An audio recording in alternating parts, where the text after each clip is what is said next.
Attention please. एक message मैं देना चाहता हूं अपने पाकिस्तान क्रिकेट बोर्ड को कि पिंडी जाने की जरूरत नहीं है। इसी पिच पे तीसरा टेस्ट मैच भी करा लो, कोई मसला नहीं है। बॉल बहुत ज्यादा ब्रेक हो जाएगा। अपना आखिरी ओवर जो स्टंप्स का मतलब ये टी से पहले चल रहा है, तो उसमें रिजवान बोलता है करा दे पहला मेडन ओवर तो करा दे। तो मेडन ओवर जो है वो होता नहीं है। पिछली दफा भी एक ही मेडन ओवर किया था, 150 ओवर पाकिस्तान ने फेंके थे और अभी भी रन रेट चेक कर रहे हैं आप, 6 के ऊपर ही रहा है। अभी चूंकि क्रॉली आउट हो गया है तो किसी न किसी सूरत अभी 5.25 पे पहुंचा हुआ है।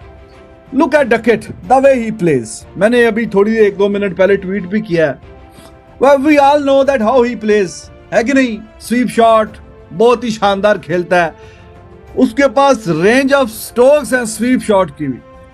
और स्क्वायर लेग पे कौन सी जाएगी, फाइन लेग पे कौन सी जाएगी, स्ट्रेच करके कौन सी मारनी है, फिर रिवर्स स्वीप कौन सी खेलनी है। But the problem is this, we know, you know, we all know, Pakistani players they know, their management, their policy makers, हर किसी को पता है कि डकेट कैसे खेलेगा। लेकिन अब पता नहीं उस बंदे की ब्रिलियंस है या हमारी जो है बेबसी है, ये क्या है कि वो रुकता नहीं है। वो चाहे कुछ भी हो, वो स्वीप वो क्या के मारता है भाई, मारनी है मैंने स्वीप रोक लो। 2-2 3-3 बंदे डाले हुए हैं पीछे डीप में, फिर भी वो ऐसे गैप ढूंढता है कि जैसे कि बिल्कुल बच्चों का खेल है। छोटा सा 5 फुट का है वो, और वो उसने इनको घुमा के रखा हुआ। वो रोक लो भाई, रोक सकते हो तो रोक लो, हम तो नहीं रुकेंगे। तो वो स्वीपें मार मार के बुरा हाल करता है इनका। 2 साल पहले जब आए थे तब भी वो ऐसी स्वीपों पे स्वीपें मार रहा था। अभी आया तो तब भी वही, जहां से सिलसिला छूटा था वहीं से सिलसिला जुड़ा है, और वो रुकता नहीं है और इनसे रोका भी नहीं जाता। और वो हर बारी में, इंडिया में बहुत बड़ी बारियां नहीं खेली, लेकिन ग्लिम्स उसने थोड़े थोड़े से कहीं ना कहीं तो वो दिखाए। वो तेज ही खेलता है, वी नो इट। लेकिन कहीं ना कहीं वहां पे तो उन्होंने जोड़ ढूंढ लिया, तोड़ ढूंढ लिया, कैसे रोकना है, क्या करना है, आउट भी किए, सारा हिसाब किताब। ये हमारे वाले बेचारे क्लूलेस नजर आते हैं। डकेट की मैं बात कर रहा हूं, what a player he is. आपको पता है, हमें पता है, सबको पता है कि उसने स्वीप शॉटें खेलनी है, और खेलनी है। ये तो कहते हैं जी कह के जनाब काम कर देना। लेकिन पाकिस्तान के प्लेयर्स, और ना इनका कोई गेम प्लान नजर आ रहा है। नासिर हुसैन भी वहां कमेंट्री में चीख के, और इनको पता है डकेट ने स्वीपें खेलनी है, इनके एंगल ही ठीक नहीं है फील्डिंग के। कभी फील्डिंग कहां पे खड़ी करते हैं, बिल्कुल लेग वाली साइड पे, और फिर फाइन लेग के भी उसके बीच में गैप छोड़ा हुआ काफी, वहां से इन्होंने काफी चौके खाए। लेकिन उस बंदे की महारत है, इन्होंने फील्ड थोड़ी सी सीधी भी की तो जहां से बंदा वो उठा के दूसरी तरफ लेके जाते हैं वो तो चौका मारता है। वो तो भाईजान इनको क्या किक चौके मार रहा है कि हाँ जी जहां मेरा दिल करेगा मैं उधर चौके मारूंगा। तो बड़ी अथॉरिटी के साथ वो खेल रहा है इनके खिलाफ, और हमेशा ही खेलता है। इनके पास कोई गेम प्लान नजर नहीं आता उसको कैसे। पाकिस्तान क्रिकेट टीम ने आज बमुश्किल ही तमाम विकेट्स अपनी गंवाते हुए एक स्कोर तो बना दिया, लेकिन अफसोस की बात यह है कि जब इंग्लैंड बैटिंग करने के लिए मौजूद है तो वो एक बहुत बड़ा इम्तिहान है कि मुश्किल सूरत हाल है, बिकॉज इंग्लैंड ने आते ही मार धाड़ शुरू कर दी है और इस टेस्ट के नाम की क्रिकेट को बेसबॉल बनाने में कोई कसर नहीं छोड़ी है। तो अब देखना यह है कि इंग्लैंड कितनी ये रन्स तो वो कर ही लेंगे, लेकिन उसके बाद कितने रन्स की लीड लेते हैं, और पाकिस्तान जो है वो इसके बाद जो इनिंग्स खेलेगा, क्या उसमें जिस तरह से हमारे कामरान गुलाम अपना नाम बना सके हैं, क्या वो दोबारा से उसी मोमेंटम को कायम रख सकेंगे या नहीं। नए प्लेयर्स हमारे बहुत ज्यादा स्कोर भी ऑन बोर्ड ना कर पाए कामरान गुलाम के अलावा। हमारी चीज ये है कि उनके जो फास्ट बॉलर्स हैं, हाँ, आज जो है वो पिच ने फास्ट बॉलर्स को सपोर्ट किया है, ठीक है, लंच से पहले भी बाद में भी, तो फास्ट बॉलर को मदद मिल रही है। अब हमारे पास अनफॉर्चुनेटली आमिर जमाल है। अगर खुदा न खास्ता आमिर जमाल भी इंजर्ड हो जाता है, ओवर कर करके उसको हैमस्ट्रिंग हो जाती है, कोई हैपनिंग हो जाती है, तो फिर आपके पास 5 स्पिनर की ऑप्शन है। हाँ, मतलब 3 आपके रेगुलर हैं और 2 आपके नॉन रेगुलर स्पिनर हैं, ठीक है। साजिद है, नुमान है, जाहिद महमूद है, सऊद है, सलमान अली आगा है और साइम अयूब है। सऊद भी करते हैं, सऊद भी कर लेते हैं। तो 6 आपके पास स्पिनर। आप स्पिनर के साथ आपकी जब विकेट आपको देखने में बज़ाहिर स्पिन आपने बनाई, खुश करते रहे, सारा कुछ किया, अब वो सपोर्ट फास्ट बॉल को करने लग गई, फास्ट बॉलर को। उन्होंने विकेटें ली फास्ट बॉलरों ने, आमिर जमाल को अंदर जाती बॉल ने आउट किया। तो आपके पास फास्ट बॉलर है एक, कम से कम आपको 2 फास्ट बॉलर और इन स्पिनर्स में से 2 स्पिनर्स के साथ जाना चाहिए था, ताकि आपके पास पीछे भी 2 स्पिनर हैं, 4 स्पिनर हो जाते। तो मेरे ख्याल से कि ये वाला डिसीजन थोड़ा सा मुझे लगा है कि गलत हुआ है कि आपने फास्ट बॉलर एक शामिल किया। थोड़ा सा नहीं, गलत ही हुआ है। और मीर हमजा को शामिल कर लेते, मतलब इतना क्या इशू था कि आपने सारे ही स्पिनर शामिल कर लिए हैं। कुछ एक प्लानिंग तो नजर आती है ना। देखिए, आपने बहुत अच्छा इनिशिएटिव लिया कि आपने कहा कि तमाम टॉप प्लेयर्स जो है वो रेस्ट करें, हमें नए लोगों को आजमाना है, बहुत अच्छी बात है, लेकिन उनको भी तो ठीक से आजमाना है ना। आपने सारा का सारा प्रेशर जो है वो आपने स्पिनर्स पर डाल दिया, और फिर अब विकेट को भी तो देखना जरूरी है ना। अभी जिस तरह की पिच है, आप देखें कि जिस तरह आप बात करें कि लीच को ज्यादा सपोर्ट मिली है वहां पर, अगर हम इसके बाद देखते हैं तो इंग्लैंड भी तो मतलब कितने स्पिनर्स के साथ गया है, वो भी एक कॉम्बिनेशन के साथ गए ना। हमने यहाँ पर सारे के सारे स्पिनर्स ऐड कर दिए। अब इस वक्त जो है वो कादिर, लास्ट टाइम भी आपकी प्रेडिक्शन थी और तकरीबन जो है वो काफी हद तक सही साबित हुई थी, क्योंकि स्कोर जो आपने कहा था आज के दिन में इतना करना चाहिए, वो उससे करीब करीब स्कोर उन्होंने किया था।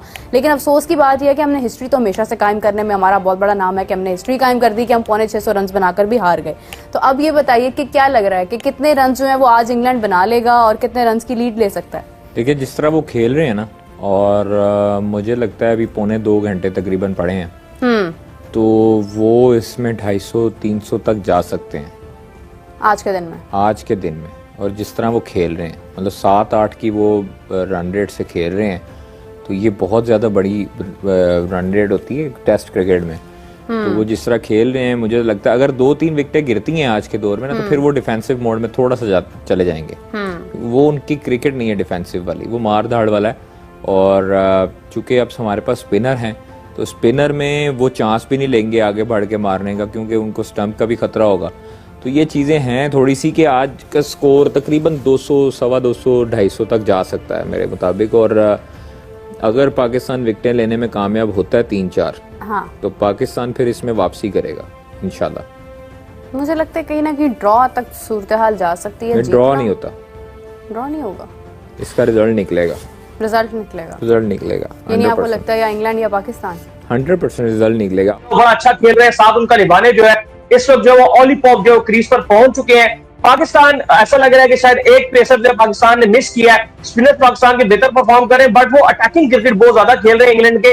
तो आपको पता है कि जब ज्यादा अटैकिंग क्रिकेट खेली जाती है तो स्पिनर्स की जो स्पिन भी होती है वो भी थोड़ी होना हो जाती है, थोड़ी कम होना शुरू हो जाती है। तो पाकिस्तान के लिए चीजें थोड़ी सी मुश्किल तो जरूर हो रही है, बट मुझे फिर भी लगता है कि इस विकेट के ऊपर जैसे जैसे मैच आगे बढ़ेगा, पाकिस्तान इस मैच के अंदर अपनी गिरफ्त मजबूत करेगा। पाकिस्तान आगे चलकर विकेट जरूर हासिल करेगा। क्या कहेंगे दाऊद साहब? नहीं, देखो, कहानी इससे नजर आ रही है कि जो डकेट है वो तो चार्ज लिए हुए, अपना लाठी चार्ज। पाकिस्तान ने 366 बनाया, लंच के बाद तो सिर्फ 8 रन ही जोड़ सके पाकिस्तानी टीम, और 2 खिलाड़ी जो इनके बचे हुए थे, 8 खिलाड़ी आउट थे, ऑल आउट हो गए। जमाल और नुमान ने कुछ होप जरूर दी एंड में जो टेल है आप कह लो कि उन्होंने पार्टनरशिप अच्छी बनाई दोनों ने मिलके। लेकिन जिस तरह से आप इंग्लैंड की देखो तो 3 विकेट्स पोर्ट ने और 2 विकेट ब्रेंडन कार्स ने लिए हैं, 5 विकेट्स उनके फास्ट बॉलर्स ने लिया। हमारे पास एक ही आमिर जमाल है, वो भी अनफिट है।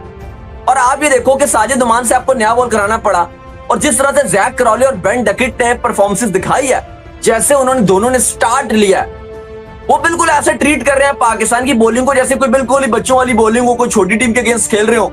वो चार्ज पे चार्ज ले रहे हैं। देखो ना, 3 चौके जैक क्रॉले ने मारे थे, 75 प्लस के स्ट्राइक रेट से वो खेले, फिर 10 चौके ऑलरेडी बेन डकेट मार चुके हैं।